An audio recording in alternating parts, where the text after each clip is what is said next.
Telecafé presenta Una luz en el sendero. Una palabra de esperanza para un mundo necesitado de amor. Una luz en el sendero. Un cara a cara para vivir e iluminar la oscuridad de la vida de aquellos que amamos. Permíteme orar contigo. Presenta y dirige el Padre Pacho. Muy buenas noches, bienvenidos a nuestro programa Una luz en el sendero. A la luz del Evangelio iluminamos muchas realidades de nuestro acontecer cotidiano. De manera muy especial con nuestro invitado cada semana, con quien compartimos un conversatorio ameno, donde ustedes hacen parte también, teniendo la oportunidad de descubrir a través de diferentes temáticas cómo poder ser plenamente felices, cómo poder realizar nuestro proyecto de vida. Es que definitivamente a nosotros nos enviaron con una tarea, nos enviaron con una misión, ser felices, haciendo felices a quienes nos rodean, haciendo feliz este entorno del cual hacemos parte. Martin Seligman lidera actualmente una auténtica revolución dentro de la psicología, que hasta ahora se había centrado casi exclusivamente en los traumas, trastornos, en las patologías, en la misma realidad de la muerte. De pronto se miraba al ser humano simplemente desde lo negativo y aparece precisamente una psicología como negativa.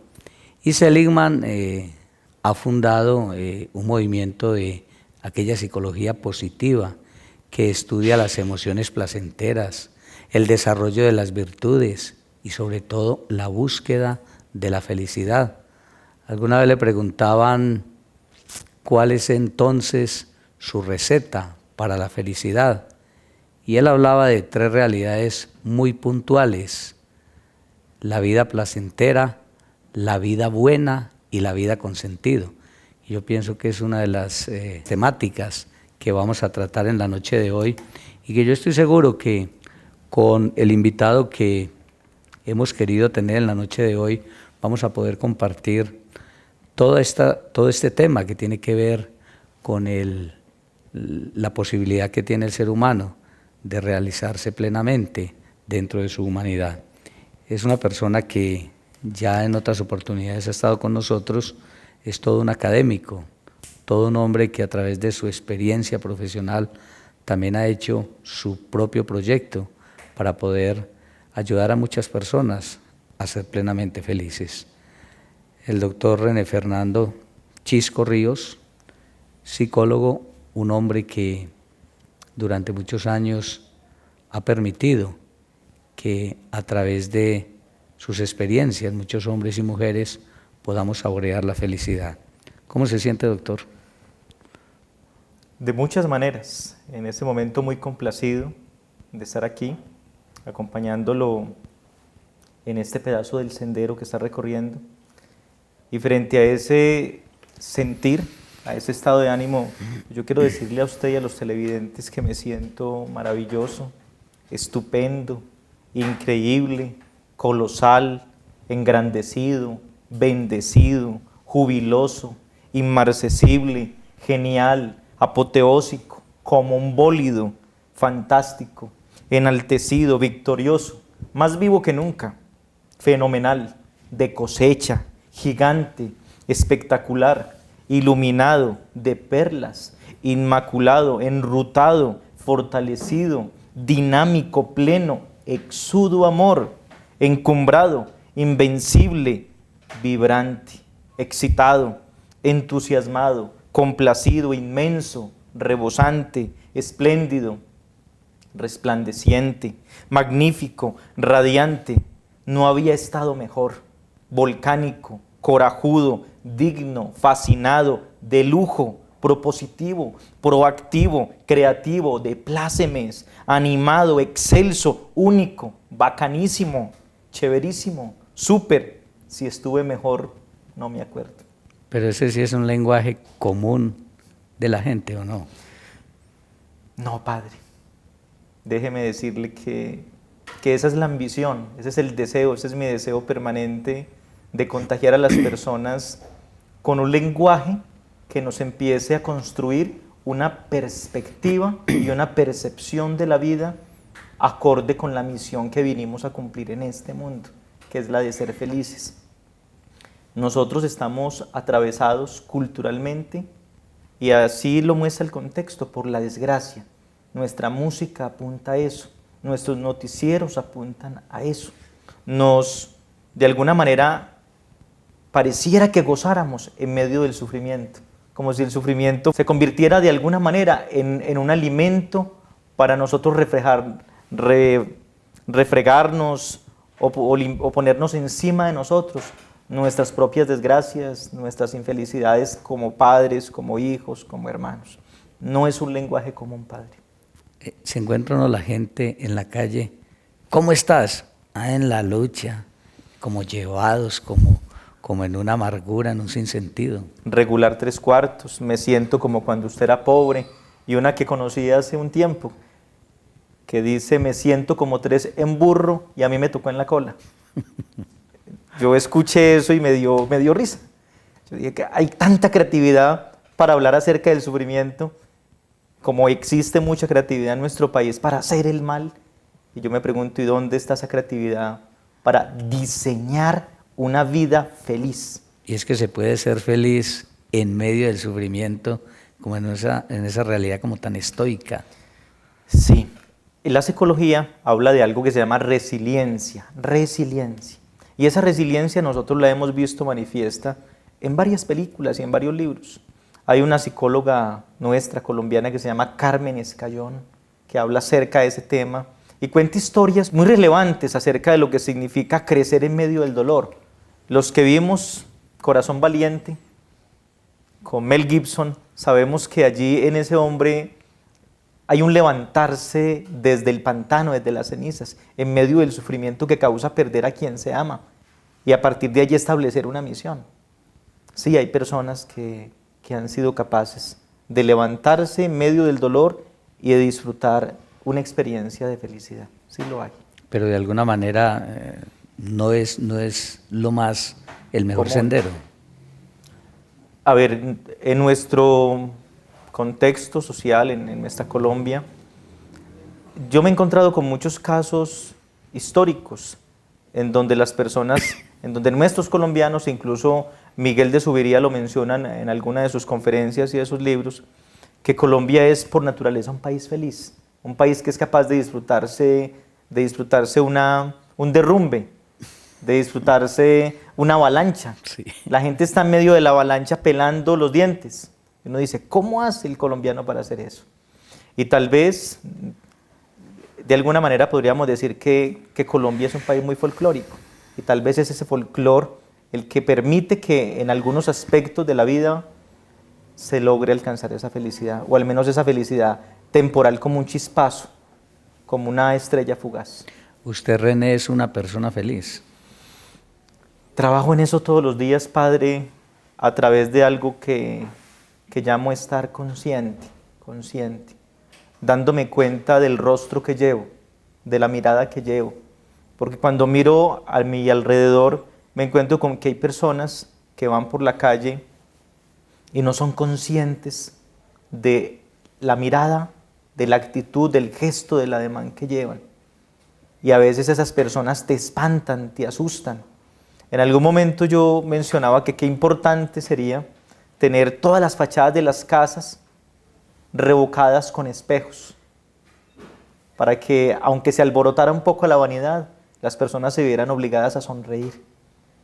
En la calle, en lo que uno lee en el rostro de las personas, es tristeza, es dolor, es resentimiento. Eso es lo que más se lee. Yo digo que lo primero que se le cae a los hombres y a las mujeres no es lo que generalmente piensan. Lo primero que se nos cae a los seres humanos es la comisura de los labios. Y pareciera que lo aceptáramos fácilmente, que nuestra comisura de los labios se cayera y nuestro rostro se convirtiera en algo parco, mustio, yerto. Pero puede ser diferente. Pero ¿cómo hacernos conscientes de eso que usted es consciente? Bueno, hay un autor que sería bueno que por curiosidad alguna vez ustedes allá en casa lo exploraran. Se llama Carlos Castaneda. Dicen que es mexicano porque es un hombre muy anónimo. Es un hombre que no quiso rendirle culto al ego y decidió no aparecer para que su ego no creciera tanto como crece en las sociedades capitalistas, en donde el ego termina siendo más importante que la esencia del individuo, de la persona. Este hombre, en un libro que se llama Charlas con Don Juan, dice que nosotros deberíamos estar acechándonos, que en lugar de estar acechando al vecino, para dónde va, qué dice, qué piensa, deberíamos acecharnos a nosotros mismos para averiguar cómo vivimos, cómo comemos, cómo dormimos, cómo nos bañamos, cómo nos vestimos, cómo caminamos. Cada una de esas cosas que son ordinarias en la vida, pero que las podríamos hacer extraordinarias. Entonces, en la medida en que nosotros construyamos el hábito del acecho, seguramente vamos a estar mucho más dispuestos a la experiencia de la vida y seguramente vamos a vivir de una manera intensa, auténtica y comprometida. Para usted, René, ¿qué es la felicidad? Primero que todo es una decisión que yo tomo de asumir que lo que está pasando fuera de mí es una experiencia que viene a enseñarme algo y que no puedo calificar una cosa de positiva o de negativa, simplemente califico aquello como una lección de la vida para yo aprender algo que todavía no sé. Cuando yo comprendo eso, cuando yo soy capaz de comprender, y la comprensión es algo que va más allá de la inteligencia. De hecho, algunos dicen que solamente comprende a alguien cuando pone su corazón en medio. Y cuando somos capaces de comprender las situaciones, las circunstancias que nos rodean, que a veces son pruebas difíciles, y somos capaces de verle a eso el lado amable, porque la felicidad está muy implicada con la percepción, por cómo yo soy capaz de ver las cosas. De hecho, algunos gurúes del desarrollo personal, del crecimiento personal, han dicho que la diferencia entre un triunfador y una persona que fracasa no está en que les pasen cosas diferentes, está en la manera en cómo cada uno de ellos percibe, interpreta y actúa frente a lo que le acontece, así sean circunstancias iguales. Entonces, para mí la felicidad está implicada en el concepto de la decisión, en la experiencia de tomar decisiones en favor de mi bienestar. A mis pacientes yo les digo, mire, viva bueno por negocio. ¿Cuál es el negocio? Su salud. ¿Cuál es el negocio? Sus buenas relaciones. Estar bien. Sea un buen negociante.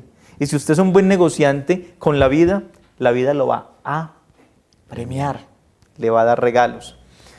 La felicidad, Padre, no es algo que nos sucede, no. La felicidad es algo que nosotros hacemos que pase. Es algo que nosotros hacemos que pase. Por ahí un comercial de televisión, por supuesto no voy a decir cuál, y en una parte de él dice que nosotros, si queremos algo, tenemos que hacer que pase. ¿Sí? Yo no puedo esperar a ver cómo va a estar el viernes. Hay personas que se preguntan, ¿quién sabe cómo ir a estar el viernes? Y yo les digo, ¿qué tal si usted cambia la pregunta y dice, ¿quién sabe cómo voy a estar yo para el viernes? Porque eres tú el que determina las circunstancias, no son las circunstancias las que te determinan, por eso sufres, porque eres víctima de las circunstancias, no dueño de ellas. ¿Cómo manejar esa parte genética que a veces traemos en herencia? Excelente pregunta, Padre. Hay un autor, léanlo, hay que leer. Él se llama Anthony Robbins, es en este momento el motivador más grande del mundo.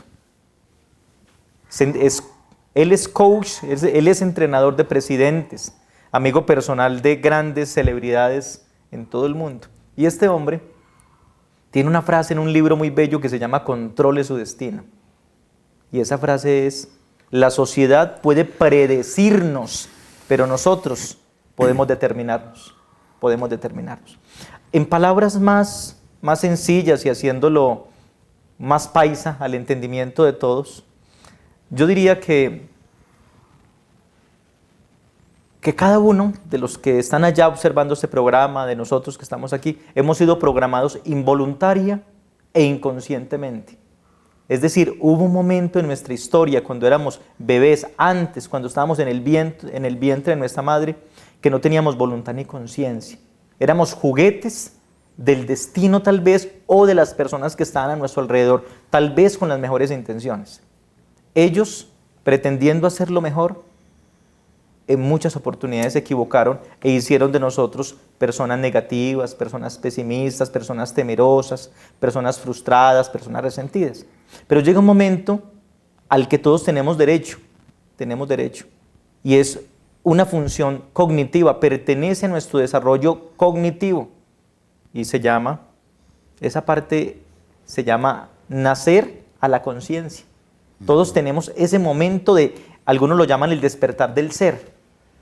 Sin embargo, hay muchas personas que se mueren sin haber vivido conscientemente la vida, sin haberse dado cuenta que tenían una vida a cargo. Cuando nos damos cuenta que tenemos esa vida, y seguramente allá en casa estarán preguntándose, ¿y eso cuándo es? No se sabe. Depende de varios factores. Un factor predominante es la educación de nuestros padres. Que sea una educación emancipadora, avanzada, reflexiva, una educación con menos paradigmas cargados de telarañas y con paradigmas que nos inviten a considerarnos a nosotros como seres humanos muy desarrollados y que podemos desarrollarnos más si somos conscientes de la vida que tenemos. En fin, cuando asumimos esa conciencia, Padre, en ese momento nosotros empezamos a construir, a programar el ser humano que queremos ser. O sea que podemos romper esa línea genética, esa línea determinística. No, que es que el problema mío es que yo soy Tauro. ¿Cómo así que es Tauro? Sí, es que los Tauros somos muy aburridos, todo lea el horóscopo y verá. No, el problema mío es que yo nací por allá en Marmato. Es que los de Marmato, usted no conoce la gente, y empiezan a buscar determinismos, a buscar justificaciones, a buscar argumentos para defender un estado de ánimo pobre, crítico. Pero eso que ha pasado, oigan amigos, eso que ha pasado, amigas, ya pasó. De aquí en adelante yo determino, de aquí en adelante yo tengo las cartas para jugar, yo, no lo que pasó. ¿Cómo desprogramar esos paradigmas deterministas que hay en ciertas personas? Es que yo soy así, es que es mi temperamento, es que es mi forma de ser, es que es mi carácter, es que yo no puedo cambiar. Bueno, primero, cuando usted dice cómo cambiar eso, a mi consulta, a mis procesos terapéuticos y de coaching vienen muchas personas que me dicen, René, yo quiero que usted me acompañe o me diga qué hacer con la vida. Y yo lo primero que le digo, ¿de verdad está dispuesto? Me dice, sí. Y yo le digo, se lo pregunto por una razón. Y es porque muchas cosas de las que está haciendo y muchas cosas en las que está pensando tendrán que cambiar. Entonces me dicen, ¿cómo así? Y yo les digo, mire, hay una pregunta que se ha venido haciendo no solamente la psicología, sino la sociología, la antropología y todas las ciencias humanísticas, y es ¿por qué somos como somos? No lo hacemos y a veces nos preguntamos por el otro, ¿y aquel por qué será así? La historia es, yo voy a contar mi historia. En esa historia que yo he construido, que hace parte de una propuesta que yo le hago a la psicología, que yo lo llamo el modelamiento conductual en doble vía, que es como mi aporte como psicólogo a la psicología, yo digo que los estados de ánimo, todos los estados de ánimo que nosotros somos, tienen una antesala. Y en esa antesala, para yo llegar a ese estado de ánimo, digamos que yo tengo unas creencias, unos paradigmas. Pero la pregunta de algunos es, bueno, ¿y esas creencias y esos paradigmas de dónde vienen? Ah, bueno, es que esas creencias o esos paradigmas fueron aprendizajes, fueron aprendidos. Algunos dirán, bueno, pero ¿fueron aprendidos cómo? Entonces yo le digo, hay dos vías. Está una vía ignatista o genetista, que defienden una cohorte de psicólogos, dicen, no, es que nosotros somos el resultado de la genética. Pero hay otra que habla de la experiencia. Hay otra línea que habla de la experiencia. Entonces yo lo primero que digo sobre ese aprendizaje es, eso que está en la genética se puede transformar. De hecho, el ser humano en su evolución ha vivido profundos cambios a través de la historia, motivados ¿por qué? Por la cultura en la que ha vivido, por el momento histórico que le tocó. Y eso ha desafiado a que usted cambiara la historia que traía. Y lo otro, la otra versión, que es la de la experiencia, que me gusta mucho, está relacionada con, pensaría yo, con el primer contacto que el ser humano hace con aquello que se convertirá en su aprendizaje, en su hábito, en su paradigma y posteriormente o finalmente en su estado de ánimo. Y son el tipo de experiencias que está viviendo. Le pongo un ejemplo, padre. Seguramente usted, aquí a su parroquia, a usted han llegado muchas personas con traumas. Niñas, señoras, señores que dicen, es que a mí me violaron, es que a mí me maltrataron. Esas experiencias representadas en golpes, representadas en insultos, representadas en tortura, en algún momento empezaron a condicionar desde el punto de vista neurológico, a condicionar desde el punto de vista neurológico el comportamiento de las personas. Es decir, eso empezó a construir miedo, a construir aversión, a construir aislamientos. Se aprendió a vivir así. Se construyó el hábito para vivir así, con miedo. Se creó un paradigma, una creencia de que todas las personas eran malas. Se creó un paradigma de que en el caso de las mujeres que no se podía confiar en los hombres.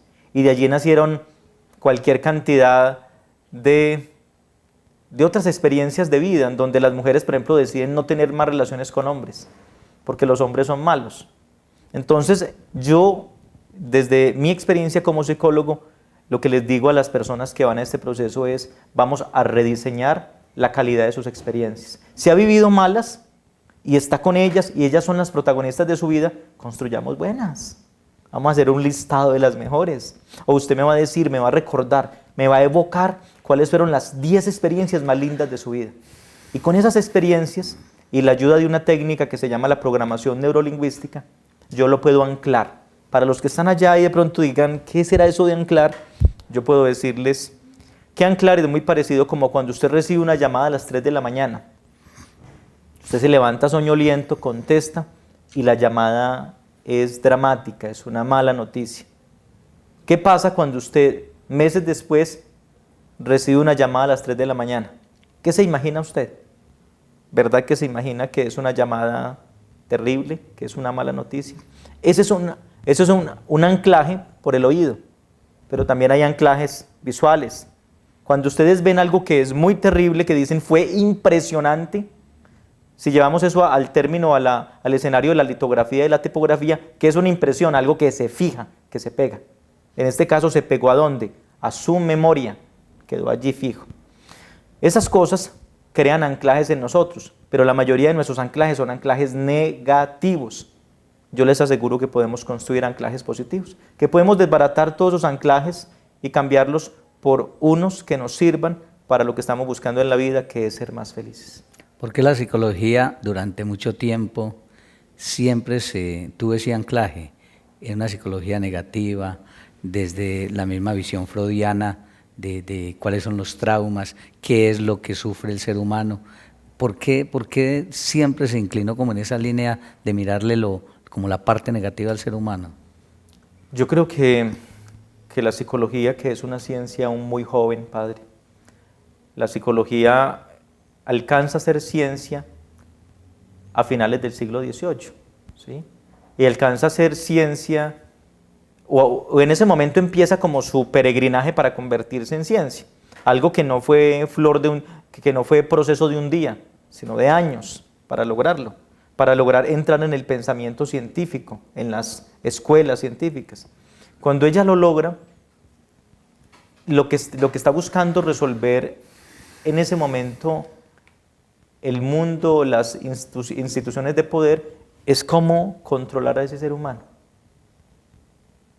Digamos que la psicología en esa época estaba buscando resolver el control del comportamiento humano para de alguna manera manipularlo.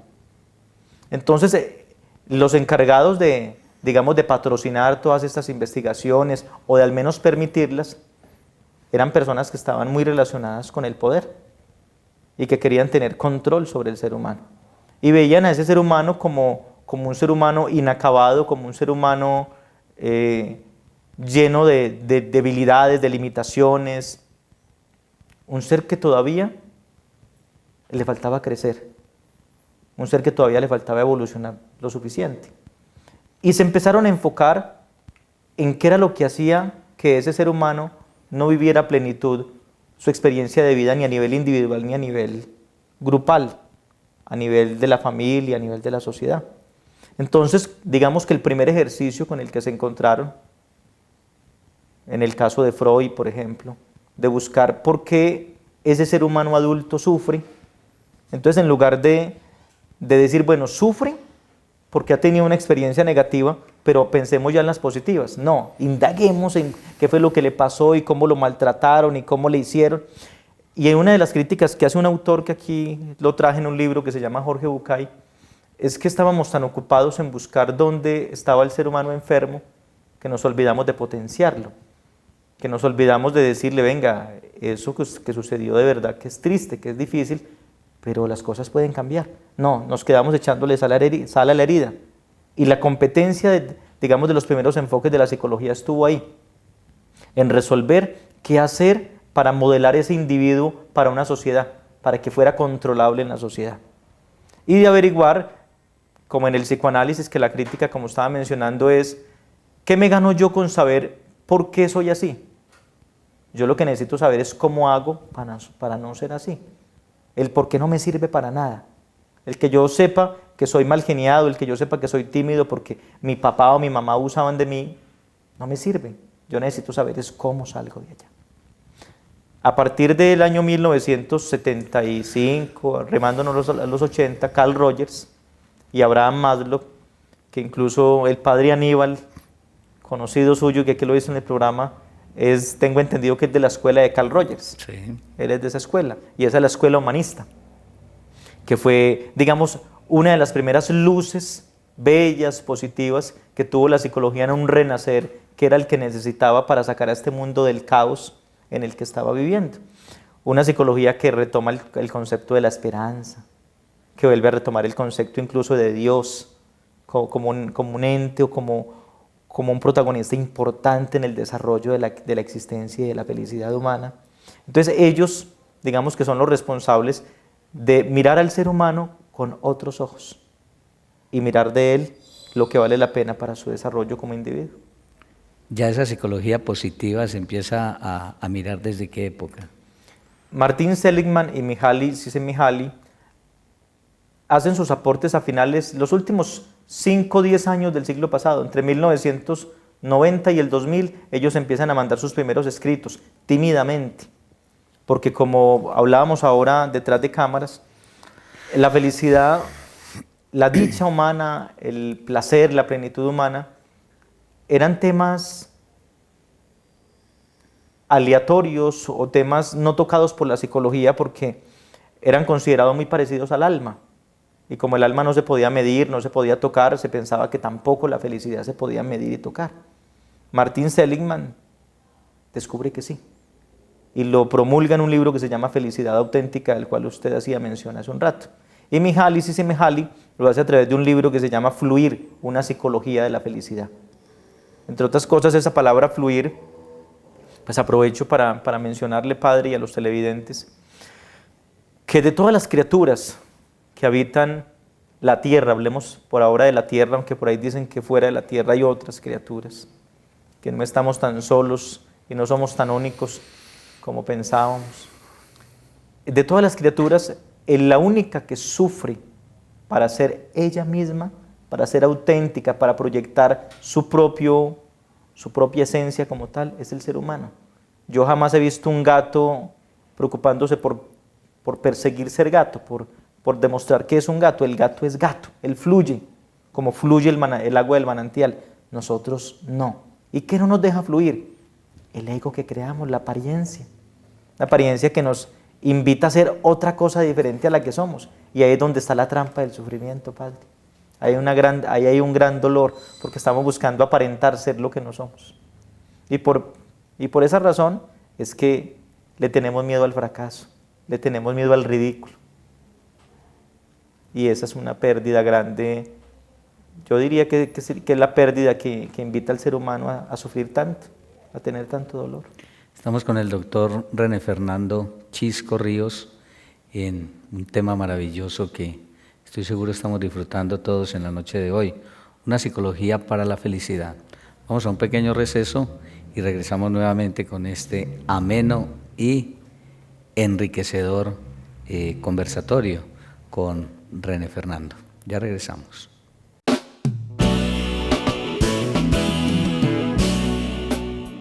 René, tengo entendido que el tema de la felicidad es algo que usted ha explorado mucho.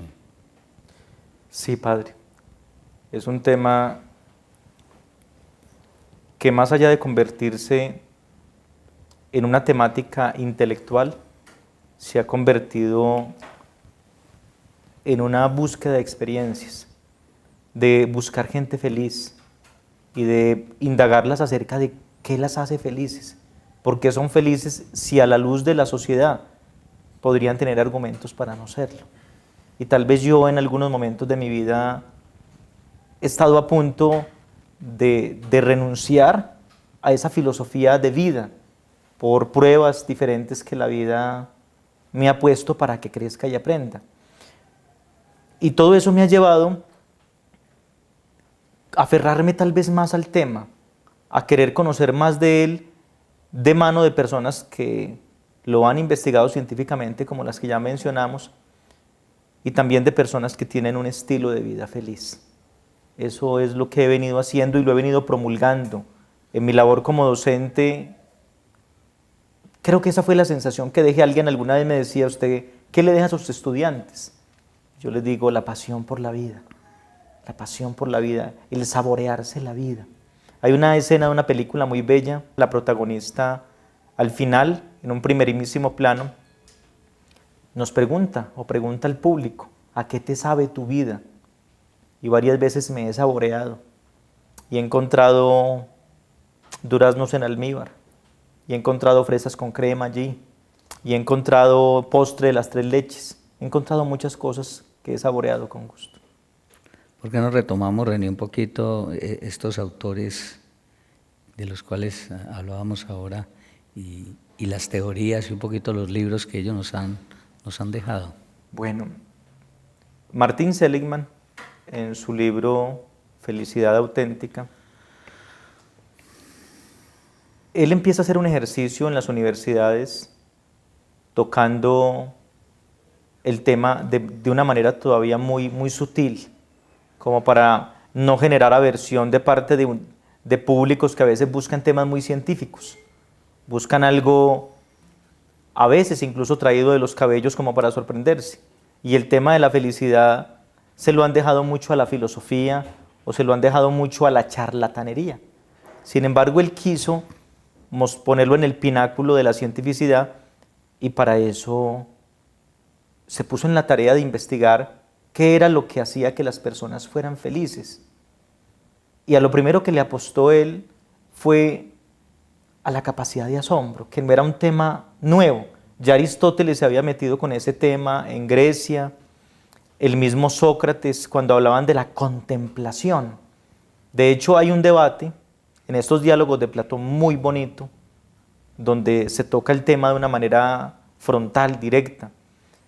Y en ese debate, que nos va a servir para tocar el tema de Seligman, la pregunta es: ¿qué es o cuáles son los entes o dimensiones que llenan a un ser humano, que lo conforman? Entonces lo primero que resolvieron es que el ser humano era cuerpo y que el cuerpo se tenía que nutrir, que habían unos alimentos que lo nutrían y que el ser humano debía dormir, que debía descansar. Luego alguien habló, uno de ellos habló del intelecto, de la mente, y dijo que eso se alimentaba de conocimiento. Incluso fue más lejos y dijo que allí, en la parte intelectiva, estaba la gran diferencia con el resto de las criaturas del universo, y que esa parte intelectiva era la que nos permitía a nosotros tomar decisiones acerca del tipo de vida que queríamos. Y finalmente, tal vez hubo un silencio, porque se esperaba, bueno, ¿y qué es lo otro? Un tema muy espinoso, y ese tema espinoso era el espíritu. Algunos hablaban del alma, pero bueno, se tocó ese concepto desde la parte espiritual, y alguien preguntó, bueno, ¿y eso de qué se alimenta? Y resulta que el alimento de la vida espiritual está en la contemplación. Y contemplar es mirar con todos los sentidos sin pensar, solo contemplar con todos los sentidos. Algunos lo llaman sinestesia, que es la excitación de los sentidos. Los japoneses, en el budismo zen, lo llama el estado muga. Y el estado muga es concentrar todos los sentidos en el ritual del té. Cómo baja el líquido, cómo se escucha, a qué huele, tocar la taza de té. Para ellos es todo un ritual. Entonces, Martin Seligman, apoyándose en ese concepto del asombro, que también había sido tocado por Antoine de Saint-Exupéry en su libro El Principito, cuando está esa escena tan bella del Principito con el zorro y el cuento de la domesticación y el cuento de la flor, que dice el zorro que si lo domestica va a sufrir porque allí van a hacer algo muy bello que se llama el sentido. Y resulta que el sentido es una consecuencia del asombro. Entonces yo solamente construyo sentido por algo cuando me asombro. Y si yo ya he construido sentido, soy capaz de valorar, y allí nacen los valores, la parte axiológica. Yo amo porque eso para mí tiene sentido, yo respeto porque eso para mí tiene sentido. Por eso en las relaciones de pareja, cuando el sentido se va, yo ya no te respeto, yo ya no te valoro, yo ya te veo fea, yo ya no soy justo. Pero cuando hay sentido, cuando uno dice es que esta relación tiene sentido, es porque todavía me asombras. Yo en algunos momentos he dicho que todos nosotros deberíamos despertar, los hombres, el profesor Girafales que llevamos dentro, y las mujeres, la doña Florinda que llevan adentro. Para que ese discurso de profesor Girafales, doña Florinda, qué milagro que viene por aquí, no gusta pasar a tomarse una tacita de café, no muera nunca. Ese instante es un instante sagrado. Seligman dice que nosotros somos mezquinos con los sentidos, que nosotros no nos damos gusto. Yo no sé si ustedes por allá alguna vez le han dicho a alguien o alguien les ha dicho de ese gusto, de ese gusto. Y ese gusto se relaciona con el placer de los sentidos. Digamos que esa es la parte superficial de la felicidad. ¿Cómo se logra eso? Pues haciendo una lista de las cosas que de verdad nos apasionan, de las cosas que nos hacen perder incluso la noción del tiempo. Alguna vez le preguntaba a una señora, llegó a mi consulta y en medio de todo el proceso que llevábamos le dije que qué era lo que más le gustaba y me dijo que bailar. Le dije, ¿y hace cuánto no baile? Me dijo, 20 años. Yo le dije, ¿por qué? Me dijo, no, es que a mi marido no le gusta. Yo le dije, pues cambie de marido. Consígase uno que le guste bailar, porque ¿cómo usted se resiste a dejar de hacer algo que ama, que es muy importante para usted y que no es malo? Yo me imagino que esa mujer después de que baila hace de comer delicioso, arregla la casa bellísima, se pone bonita, porque se le permite darle gusto a sus sentidos. Por allí empezó Seligman, por empezar a buscar desde lo exterior un argumento para sentirse feliz, desde los sentidos. Y ahora que usted me preguntaba, que hablamos de la programación neurolingüística de los anclajes, desde allí podemos empezar a anclar a las personas. Cuando ustedes vayan a algún lugar que les guste mucho, busquen con 2 dedos que generalmente no toquen, y en ese sitio donde están, que estén pasando muy bien, conecte esos 2 dedos. Y esos 2 dedos son una neuroasociación. Usted está asociando desde sus dedos una situación bella que está viviendo. Márquela muchas veces, recuérdela y haga lo mismo, hasta que solamente haciendo así, usted sienta lo que sintió aquel día. Eso es un anclaje. Y eso, en palabras o en la teoría de Martin Seligman, pues nos dice que aunque no estemos viviendo ya esos momentos, los podemos evocar y los podemos traer de nuevo. Esa fue la primera investigación que él hizo. Luego se dedicó a otra, que él lo llama la vida buena. Esta primera es la vida de placer que usted mencionó al comienzo del programa. Y en la vida buena voy a compartirles algo que escribió Paulo Coelho. Voy a compartirles algo porque siento que allí también somos muy mezquinos. Y muy mezquinos significa ignorar aquellas virtudes, aquellos atributos, aquellos talentos, aquellos dones, aquellas capacidades, aquellas cualidades, aquellas destrezas, aquellas competencias que llevamos dentro. No conocerlas es vivir en la oscuridad, es vivir perdido en un mundo para el cual tenemos respuestas. Esto es lo más bello que encontré el año pasado y se los voy a compartir con la esperanza de que esto les inspire el deseo de conocerse más y de apostar por sus sueños. por sus talentos. Estoy andando, distraído por un centro comercial, acompañado de una amiga violinista. Úrsula, nacida en Hungría, es en la actualidad una figura destacada en 2 filarmónicas internacionales. De repente me agarra del brazo. Escucha. Escucho. Oigo voces de adultos, gritos de niños, ruidos de televisores encendidos en tiendas de electrodomésticos, zapatos que saltando golpean el suelo de ladrillos y aquella famosa música omnipresente en todos los centros comerciales del mundo. ¿Acaso no es maravilloso? Respondo que no he oído nada maravilloso o fuera de lo normal. El piano, dice mirándome con decepción. Ese pianista es maravilloso. Será una grabación. No, no seas bobo. Al escuchar con más atención, resulta evidente que la música es en vivo. Están tocando en ese momento una sonata de Chopin. Y ahora que consigo concentrarme, las notas parecen ahogar todo el barullo que nos rodea. Caminamos por los pasillos llenos de gente, de tiendas, de ofertas, de cosas que según los anuncios todo el mundo tiene, excepto usted o yo. Llegamos a la zona de restaurantes, gente comiendo, hablando, discutiendo, leyendo el periódico. Y una de esas atracciones que todo centro comercial procura ofrecer a sus clientes. En este caso, un piano y un pianista. Toca otras 2 sonatas de Chopin y después Schubert, Mozart. Debe de tener unos 30 años. Una placa colocada al lado del pequeño palco explica que se trata de un famoso músico de Georgia, una de las antiguas repúblicas soviéticas. Debe de haber buscado trabajo y después de no encontrar más que puertas cerradas, se desesperó, se resignó y ahora está aquí. Pero no estoy seguro de que esté aquí. Sus ojos se dirigen hacia el mundo mágico, donde esas músicas fueron compuestas. Sus manos comparten con todos el amor, el alma, el entusiasmo, lo mejor de sí mismo, sus años de estudio, de concentración, de disciplina. Solo parece no haber entendido una cosa. Nadie, absolutamente nadie ha venido aquí para escucharlo, sino para comprar, comer, distraerse, ver escaparates, encontrarse con amigos. Una pareja se detiene en nuestro lado, hablando en voz alta y luego sigue adelante. El pianista no lo ha visto. Sigue conversando con los ángeles de Mozart.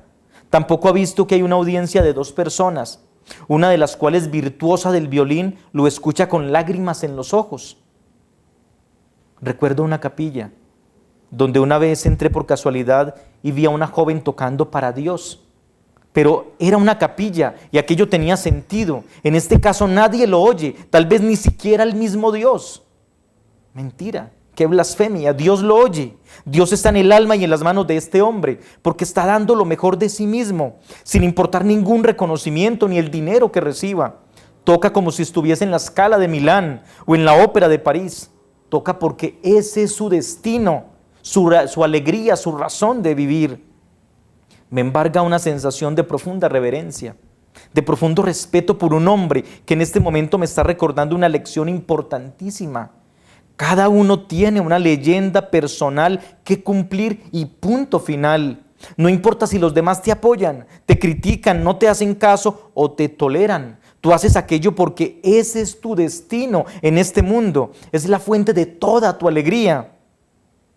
El pianista termina otra pieza de Mozart y por primera vez se da cuenta de nuestra presencia. Nos saluda con un educado y discreto movimiento de cabeza y nosotros hacemos lo propio. Pero enseguida vuelve a su paraíso y es mejor dejarlo allí sin que nada en este mundo pueda estorbarlo, ni siquiera nuestros tímidos aplausos. Nos sirve de ejemplo a todos. Cuando pensemos que nadie presta atención a lo que estamos haciendo, recordemos a este pianista. Él estaba conversando con Dios a través de su trabajo y el resto no tenía la menor importancia. Espectacular. Padre, esa es la segunda receta de Martin Seligman. Cree en tus talentos. Si todavía no los conoces, indágalos, explóralos, encuéntralos y después apuesta todo. Como si ese fuera el máximo deportista. como si ese fuera el máximo boxeador. Apuéstale sin miedo, que con seguridad va a triunfar y va a ser feliz. Vamos ahora, después de este pequeño corte, para mirar cuál es la tercera receta de este hombre que nos habla precisamente sobre la psicología para la felicidad, una psicología para la felicidad. Ya regresamos con René en este conversatorio especial.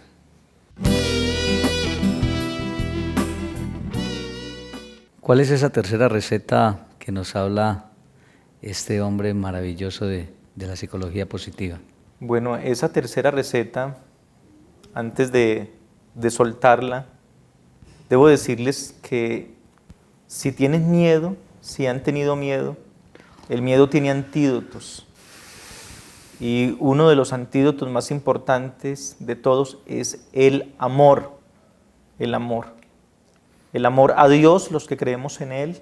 El amor a nosotros mismos, a nuestros ideales, a nuestros talentos, a nuestros sueños.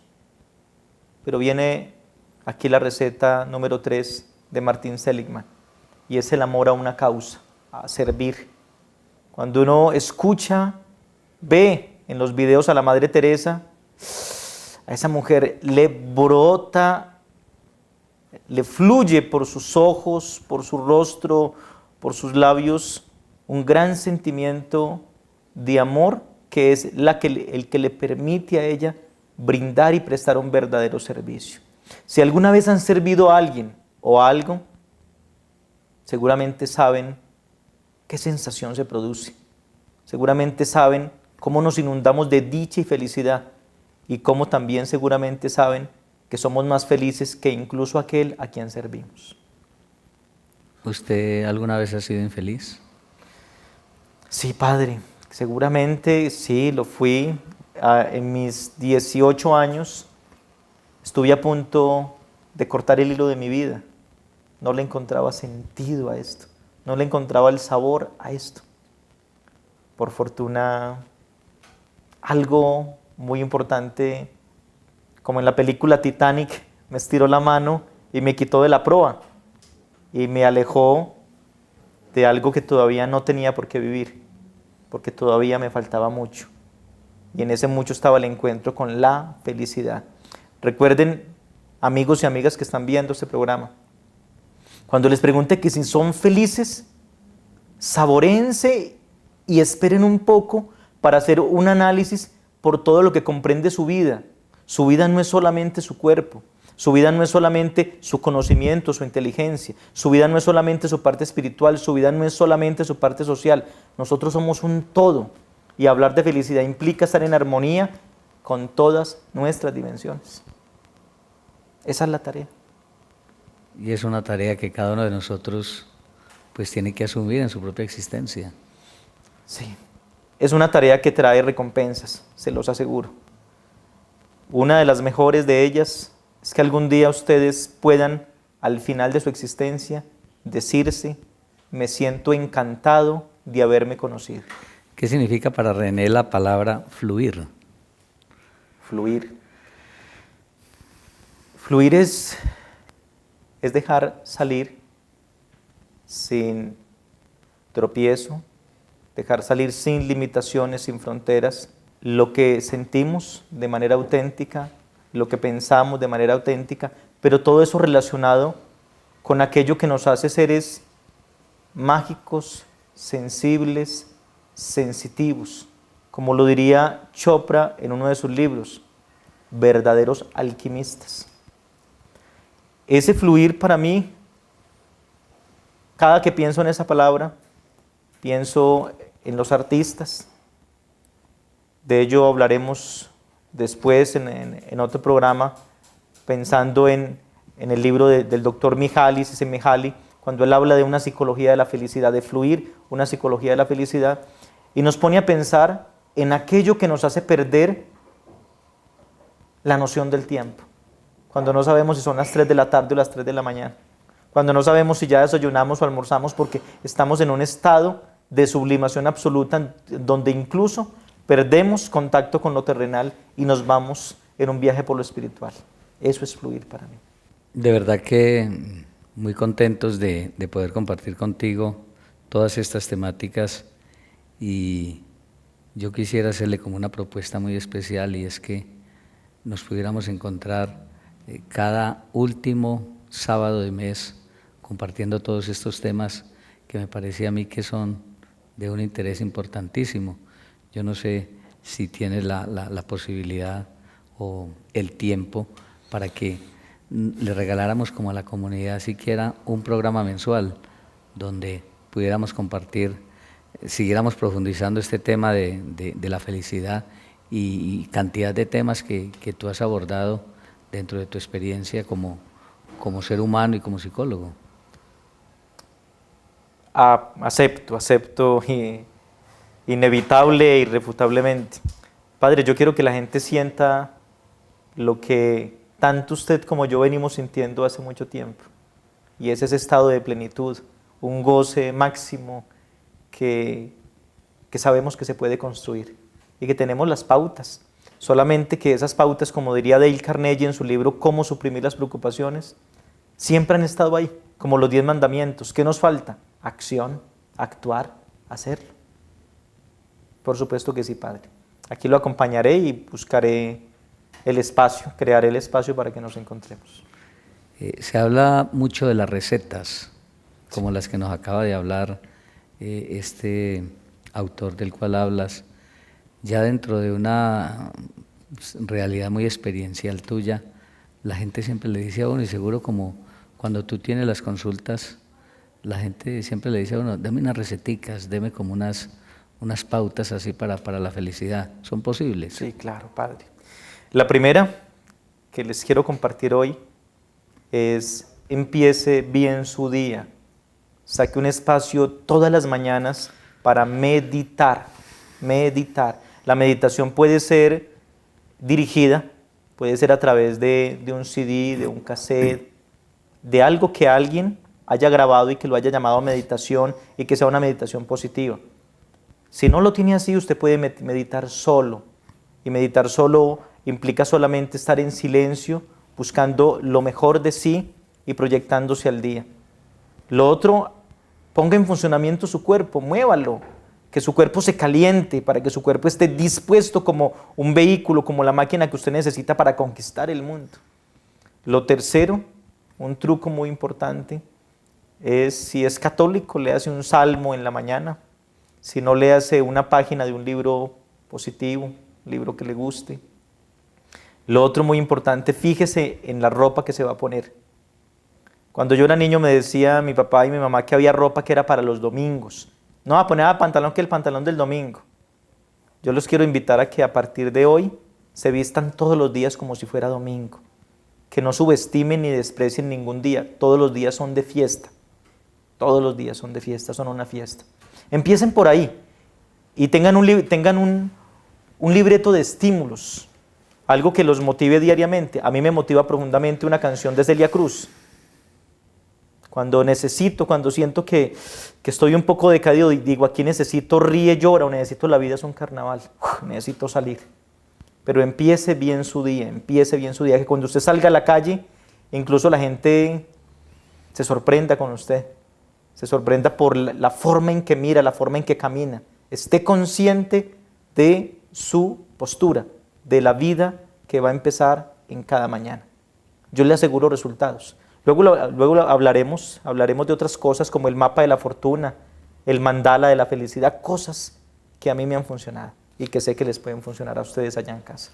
Yo le quiero agradecer, René, que hayas aceptado el que puedas estar con nosotros una vez al mes, el último sábado de mes, compartiendo todos estos temas, porque hay un bagaje extraordinario y yo quiero aprender y quiero pues de verdad alimentarme como lo he hecho esta noche y como lo han hecho todos los televidentes. De verdad que agradecerle que estés con nosotros, y si alguna persona quiere compartir contigo, quiere acercarse un poco más, de pronto algún tipo de ayuda que tú le puedas prestar, ¿dónde nos podemos comunicar? Sí, pueden llamarme al celular 311-747-2236. 311-747-2236 o al correo electrónico rfernandochisco@gmail.com, rfernandochisco@gmail.com. Y estamos siempre prestos para servir. cualquier servicio. Si podemos servir, por supuesto que sí. René, muchísimas gracias. A usted, Padre, por la Dios lo invitación bendiga. y a ustedes por vernos y escucharnos. Muy amables. Queremos agradecerle al doctor René Fernando Chisco Ríos, con quien hemos tenido este ameno conversatorio en la noche de hoy, y decirles que nos seguirá acompañando el último sábado de cada mes, tocando diferentes temáticas que tienen que ver con este tema de poder cada uno de nosotros encontrarle sentido a nuestro proyecto de vida, alcanzando para lo que fuimos creados cada uno de nosotros, para ser felices. Una feliz noche para todos. Telecafé presentó Una luz en el sendero, una palabra de esperanza para un mundo necesitado de amor. Una luz en el sendero, un cara a cara para vivir e iluminar la oscuridad de la vida de aquellos que amamos. Quiero cantarle a un hombre y darle gracias.